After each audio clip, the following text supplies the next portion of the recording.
Hello students. Topic को discuss करने से पहले आपको बताता चलूँ कि इस प्लेटफॉर्म को फॉलो करने के आपको दो फ़ायदे मिलेंगे। एक फ़ायदा आपका टाइम वेस्ट नहीं होगा। दूसरा फ़ायदा ये है कि कम से कम टाइम में आप ज़्यादा से ज़्यादा अपने टेक्स्ट बुक और एग्ज़ाम पॉइंट ऑफ व्यू से ज़्यादा कॉन्सेप्चुअली सीखेंगे। तो आई होप वीडियो स्टार्ट करनी चाहिए। स्टूडेंट्स, आपने कंसेप्चुअली इस बात को समझना है कि केमिस्ट्री क्या है। केमिस्ट्री हमारे पास साइंस की ब्रांच होती है जिसमें हम मैटर की ना चार चीज़ें डिस्कस करती हैं।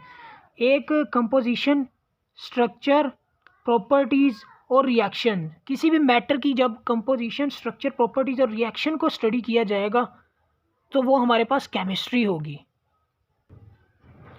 जैसे इस बात को हम एक एग्जांपल से भी समझते हैं कि केमिस्ट्री क्या है। वाटर की एग्जांपल लेते हैं। वाटर की कंपोजिशन को क्या होगी, हम इसमें ये देखेंगे कि वाटर की कंपोजिशन हाइड्रोजन और ऑक्सीजन के एटम्स होती हैं। उसके बाद उसका स्ट्रक्चर क्या होगा, स्ट्रक्चर ऑफ वाटर ऐसा होता है, ठीक है। उसके बाद हम मेल्टिंग प्रॉपर्टीज़ देखते हैं। प्रॉपर्टीज़ में वाटर की क्या आएगी, melting point, boiling point, colour वगैरह जितनी भी चीज़ें हैं ना वो ये प्रॉपर्टीज़ में आ जाएंगी। उसके बाद हम रिएक्शंस में देखेंगे। रिएक्शंस क्या होते हैं हमारे पास, रिएक्शंस असल में ब्रेकिंग और फॉर्मिंग ऑफ बॉन्ड्स होती हैं। इसका मतलब ये है कि रिएक्शन जब भी होएगा ना किसी भी चीज़ का, या तो बॉन्ड्स बनेंगे या फिर टूटेंगे, ठीक है। ये रिएक्शंस होते हैं।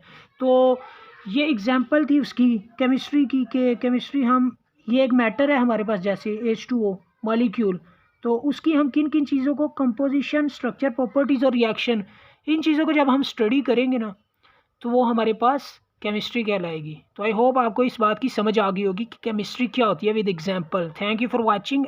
लाइक, सब्सक्राइब, कमेंट, शेयर कुछ भी ना करना भूलिएगा।